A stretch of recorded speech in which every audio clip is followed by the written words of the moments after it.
Al tener ya los dos videos individuales de cada clase de cruceros, creo que tenemos el conocimiento suficiente para averiguar quién fue un mejor crucero entre la clase Atlanta y la clase Dido.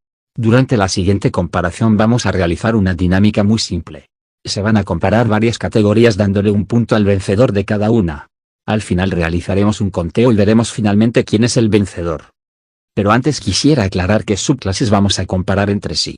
Que como recordarán, ambas clases de buques tienen varias subclases. Y si bien en algún momento estuve tentado en utilizar a la subclase Outland para la comparación, el hecho de que esta misma haya sido modificada desde un inicio para coincidir con lo aprendido durante la guerra, se me hizo un tanto injusto, ya que la mayor parte de los Dido comenzaron su construcción y terminaron al menos en una fase avanzada antes de que tan siquiera estuvieron listos los Outland, por lo cual durante la siguiente comparación utilizaremos al crucero San Diego, y lo compararemos primero contra el crucero Charybdis en su rol antiaéreo, y contra el crucero Dido en su rol antisuperficie. Una vez aclarado eso, comencemos la comparación en su rol antiaéreo. La velocidad era esencial para estos cruceros, ya que una gran velocidad les permitiría escoltar más eficientemente a sus buques capitales. Ya que por ejemplo, si un crucero únicamente puede moverse a 30 nudos, pero sus portaaviones pueden moverse a 33. En caso de emergencia se quedaría rezagado y no podría obtener una buena posición. San Diego podía producir hasta 75.000 caballos de fuerza, suficientes para impulsarlo a una velocidad de 33 nudos durante las pruebas y 32 nudos estables durante su servicio. Frente a esto, el crucero Charybdis podía producir hasta 62.000 caballos de fuerza, suficientes para impulsarlo a una velocidad superior a los 32 nudos. Por lo cual Atlanta tiene una ligera ventaja, pero nada muy destacable. Por lo cual declaro esto como un empate y ambos cruceros reciben un punto. Su principal arma para su defensa y para la defensa de la flota es posiblemente de las partes más vitales del barco. San Diego llegó a desplegar hasta 16 cañones de 127 milímetros. Frente a esto, Charybdis podía desplegar hasta 8 cañones de 114 milímetros. San Diego podía desplegar más cañones en cualquier dirección. Y tomando en cuenta que sus cañones eran individualmente más poderosos, San Diego se lleva el punto. Un buen cañón antiaéreo debe poseer una alta cadencia de disparo, ya que los aviones naturalmente son rápidos y muy difíciles de alcanzar. Por ende, entre más proyectiles puedes poner en el aire, generalmente estarás mucho más cerca de derribarlo. San Diego podía disparar entre 15 a 22 veces por minuto, por lo cual voy a tomar en cuenta una velocidad de 15 disparos por minuto. Frente a esto, los cañones británicos podían hacer hasta 12 disparos por minuto, por lo cual si los colocamos de costado, San Diego podría disparar hasta 210 rondas por minuto. Y tanto hacia la popa como hacia la proa podría hacer cerca de 90 disparos. Frente a esto, Charybdis puede hacer unos 96 disparos por minuto. Y sobre la proa y sobre la popa podría hacer cerca de 48 disparos. Es decir, si se dispara sobre un costado, el crucero británico apenas tiene una ligera ventaja sobre tan solo 3 de las 7 monturas del crucero estadounidense. Por lo cual en esta ocasión, San Diego se lleva el punto. El alcance de las armas es posiblemente de los apartados más importantes para cualquier cañón. Entre más lejos puedas mantener a tu rival, más seguro estarás. Frente a esto, el cañón Mark 12 de 127 milímetros tenía un alcance máximo de 11.000 metros contra aeronaves enemigas. Frente a esto, el cañón británico de 114 milímetros tenía un alcance de 12.500 metros. Por lo cual en esta ocasión el británico se lleva el punto. Ahora vamos a comparar el armamento antiaéreo de pequeño calibre. San Diego podía desplegar 16 cañones de 40 milímetros y 13 de 20 milímetros. Frente a esto, el Charybdis podía desplegar un cañón de 102 milímetros. Aunque este en teoría estaba más enfocado en disparar proyectiles estelares para la iluminación, y no tanto como una artillería antiaérea. También contaba con un total de 12 cañones de 40 milímetros y 8 ametralladoras de 12.7 milímetros. San Diego no solo transporta más armas, sino que en general eran mejores, ya que el cañón Pom Pom, si bien era bastante adecuado, tenía una cadencia de disparo más lenta y menor alcance que su contraparte de origen suizo. Además, los cañones Oerlikon hace tiempo habían reemplazado a las ametralladoras de calibre similar en la marina estadounidense, por lo cual este punto también se lo lleva el San Diego, como lo demostraron los japoneses.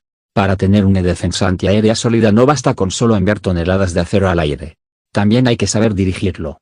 Por lo cual ahora vamos a evaluar los sistemas que apoyaban al armamento de cada crucero. Por su parte, San Diego llegó a desplegar 2 conjuntos Mark 38, que ayudaban a dirigir el juego de los cañones de 127 milímetros. Hasta donde supe, algunas unidades de la clase Atlanta llegaron a desplegar conjuntos del tipo Mark 51 para apoyar a las baterías de 40 milímetros. Desconozco si San Diego llegó a aportar estos radares, pero uno de los puntos más fuertes de su artillería eran sus municiones, ya que los proyectiles antiaéreos de 127 milímetros contaban con espoletas de proximidad VT, lo cual multiplicó su eficacia en su rol antiaéreo. Por su parte, Charybdis no se queda atrás, llegando a aportar sistemas AX, es decir, radares de ángulo alto para guiar su artillería, también contando con conjuntos de radar, como por ejemplo los tipo 281 y algunos otros radares para guiar su batería antiaérea. En el apartado de control de fuego creo que es un empate. Desconozco si la Marina británica llegó a desarrollar las boletas similares o si llegarán a utilizar las mismas espoletas que la Marina estadounidense. En todo caso, es un error mío el no poder conseguir esta información específica, aunque hasta donde pude entender, las espoletas de proximidad sí se llegaron a utilizar en la Marina Real. Pero desconozco para qué tipo de cañón fue y si el cañón de 114 milímetros podía utilizar este tipo de espoletas. Por lo cual, y como mencioné antes, es un error mío no obtener la afirmación. Por ende, ambas unidades reciben un punto. Por lo cual, con una puntuación final de 4-3 a favor del estadounidense, es correcto afirmar que la clase Atlanta fue superior en su rol como una escolta antiaérea. Ahora es momento de comparar los roles antisuperficie. Comparándolo ahora con el crucero Dido, las categorías de velocidad y número de cañones ya no serán tomadas en cuenta. Pero vamos a volver a evaluar la cadencia de disparo. Como lo mencionamos anteriormente, los cañones de 127 milímetros del crucero San Diego deberían ser capaces de disparar 210 proyectiles de 127 milímetros en un minuto. Frente a esto, Dido estaba equipado con 10 cañones de 134 milímetros. Estos eran capaces de hacer hasta 8 disparos por minuto, lo que en teoría le permitiría disparar 80 proyectiles en un mismo costado. Hacia la proa podría hacer 48 disparos en un minuto, y hacia la popa podría hacer hasta 32. Por lo cual, nuevamente, San Diego gana un punto al poder disparar más del doble de proyectiles en el mismo tiempo. Ahora vamos a comparar el peso que ambas unidades pueden disparar en un minuto. Específicamente vamos a comparar el peso lanzado de costado, desde la popa y la proa. San Diego podía lanzar en un minuto un poco más de 5.000 y 2.100 kilogramos respectivamente. Dido por su parte podría lanzar un poco menos de 2.900 kilogramos de costado, un poco más de 1.700 y 1.100 kilogramos hacia la proa y la popa respectivamente. Aquí sin duda alguna, San Diego se lleva el punto. El blindaje es lo que le permite a un buque de guerra poder resistir los impactos del enemigo. Un buque bien protegido podrá actuar con relativa impunidad ante cañones pequeños, pero uno que tenga una protección insuficiente será penetrado hasta por los destructores. San Diego contaba con un cinturón blindado de 95 milímetros y una cubierta de 32 milímetros, mientras cada una de sus torres estaban protegidas por placas delanteras de hasta 32 milímetros de espesor. Frente a esto, el Dido contaba con un cinturón principal de 76 milímetros, y tanto su cubierta como sus baterías principales tenían una placa de hasta 25 milímetros. Por lo cual, San Diego gana otro punto. Como lo mencioné anteriormente, una nave bien blindada podrá actuar con relativa impunidad ante cañones pequeños, pero un buen blindaje es casi tan importante como la penetración de los cañones. En este caso, el cañón estadounidense de 127 milímetros podía penetrar unos 51 milímetros de acero a 10.000 metros, y unos 102 milímetros de acero a poco menos de 5.000 metros. Aunque este es un dato un tanto engañoso, ya que estas penetraciones son correspondientes al proyectil común especial, y la mayoría de buques estadounidenses transportan pequeñas cantidades de estos proyectiles, y se podría esperar que en un combate prolongado, la mayoría de proyectiles disparados sean realmente proyectiles antiaéreos comunes, los cuales podrían penetrar 38 milímetros de acero a una distancia ligeramente superior a los 9.000 metros. Frente a esto, los cañones de 134 milímetros del Dido podían penetrar unos 63 milímetros a 9.600 metros. Sabiendo que el proyectil estadounidense más numeroso penetraba mucho menos que el británico, creo que es totalmente justo darle el punto al Dido. Aunque es poco probable que un enfrentamiento de este tipo se defina a larga distancia, sigue siendo muy importante el alcance máximo de sus cañones, ya que por ejemplo un proyectil afortunado podría dejar sin un radar funcional a su adversario, y el cañón estadounidense de 127 milímetros podría alcanzar objetivos hasta un poco más de 16.600 metros, mientras que el cañón británico de 134 milímetros podía alcanzar objetivos a un poco menos de 19.000 metros, por lo cual en este apartado el Dido se lleva el punto. Finalmente vamos a ver quién poseía un mejor control de disparo. En esa categoría los radares Mark 38 de San Diego eran totalmente capaces de dirigir el fuego del crucero, indiferentemente de la condición climática y la cantidad de luz, al igual que el radar británico. Por lo cual en este apartado he decidido declarar un empate ya que ambos eran totalmente capaces de disparar en la oscuridad y en climas adversos. Ahora veremos el conjunto de torpedos. Mientras que Atlanta puede disparar en un costado 4 torpedos de 533 milímetros. El Dido puede lanzar únicamente 3.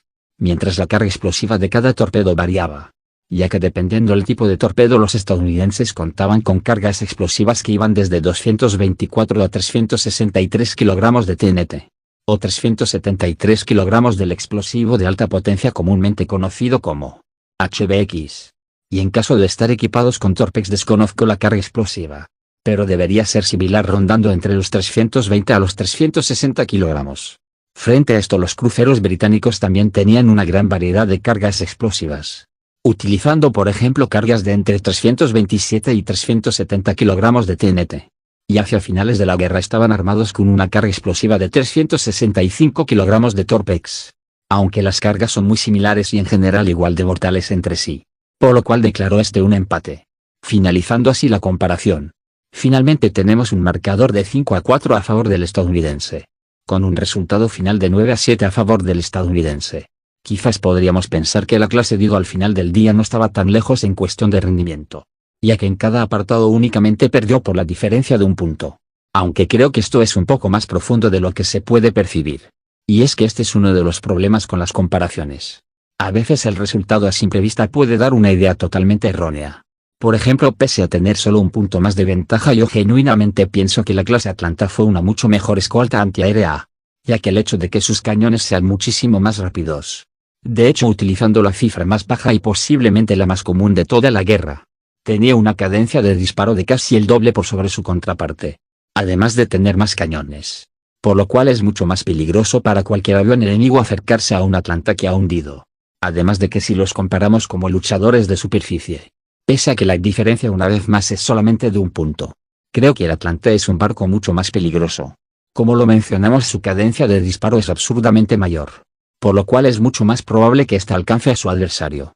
Por ejemplo, en 5 minutos de fuego sostenido, Atlanta podrá hacer un poco más de 1000 disparos frente a los 400 del Dido, y suponiendo un porcentaje de impacto del 15%. El Atlanta será alcanzado unas 60 veces mientras que Dido será alcanzado unas 158 veces. Más del doble. Por ende, y sabiendo que los dos pueden perder una torre de artillería a casi cualquier distancia, el hecho de que Atlanta tenga más, lo hace a mi punto de vista un barco mucho mejor capacitado para un enfrentamiento contra destructores, ya que en teoría ambos serían igual de vulnerables contra un crucero pesado o algo más grande.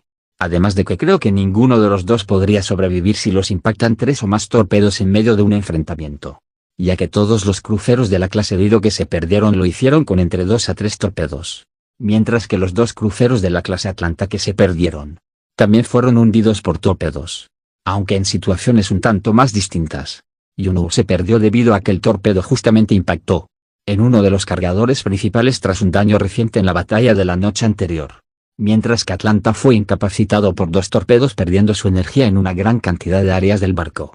Por lo cual creo que ambos son totalmente capaces de ser hundidos entre sí. Pero si me viera en la necesidad de encargar algunas unidades para mi propia flota, me quedaría con la clase Atlanta debido a que tiene una mayor capacidad de combate, tanto como una escolta antiaérea como un luchador de superficie. Pero esta es mi elección. Tú dime, ¿con qué nave te quedarías?